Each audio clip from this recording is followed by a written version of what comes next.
साहेब, आता काय सांगणार. 26 वर्षाचा माझा मुलगा आज मला सोडून गेला फक्त एका त्या मुलीमुळे. फेब्रुवारीमध्ये त्यांचं लग्न ठरलं. लग्नासाठी त्यांच्याकडनंच आम्हाला मागणी आली.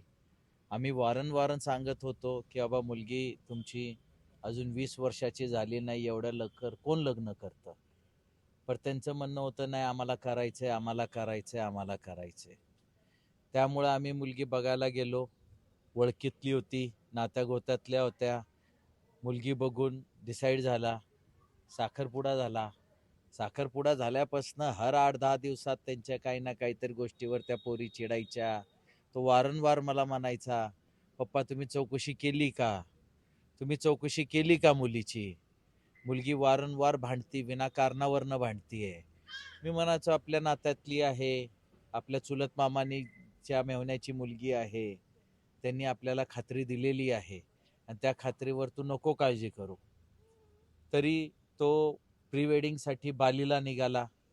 बालीला फक्त 4च लोक गाडीत होते. मुलगी, मुलगीचा भाऊ, माझा मुलगा आणि माझी मुलगी. गाडीमधनं त्याचा पासपोर्ट चोरी झाला.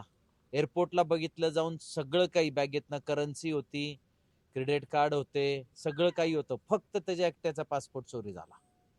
ते बालीला जाऊ नाही शकले, परत आले.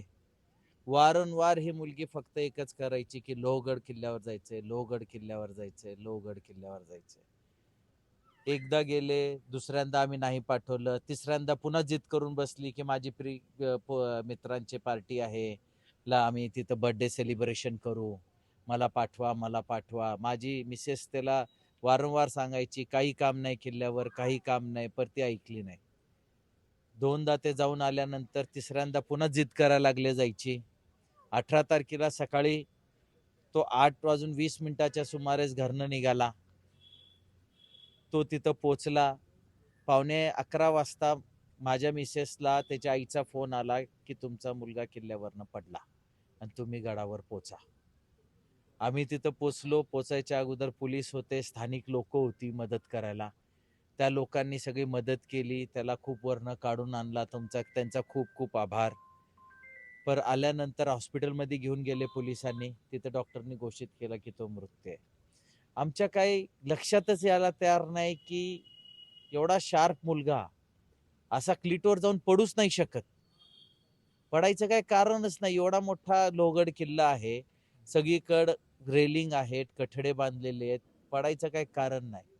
त्यानंतर आम्ही तिथं जाऊन 2-3 दिवसानंतर स्वतः पाहणी पण केली, तर आमच्या लक्षात आलं की तो पडू नाही शकत. मग आम्ही आणि पोलिसांनी सगळी इन्व्हेस्टिगेशन केली. इन्व्हेस्टिगेशनमध्ये खूप काही सत्य बाहेर आलंय. त्या पोरासंगट अफेअर होता. ती त्या संगट फिरायला सुद्धा उदयपूरला गेली होती. अजून पण त्याचे खूप पोरांसोबत अश्लील चॅटिंग आहेत. हे कळायला भाग नाही की त्यांचे किती पोरासोबत त्या पोरीचे काय आहे काय नाही, आम्हाला कळायला भाग नाही. आता इन्व्हेस्टिगेशनमध्ये निघेल.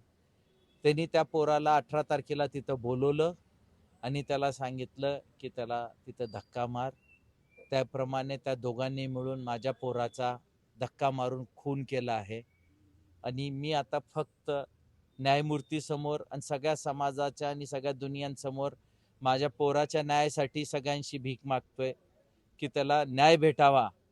माझा मुलगा तर आज आम्हाला सोडून 26 वर्षाचा निघून गेला. फक्त त्याच्या न्यायासाठी आज मी सगळ्यांसमोर फिरतोय आणि माझी सगळ्यांना विनंती आहे, कृपया त्याच्या न्यायासाठी लोकांनी पुढे यावे आणि माझी मदत करावी. धन्यवाद.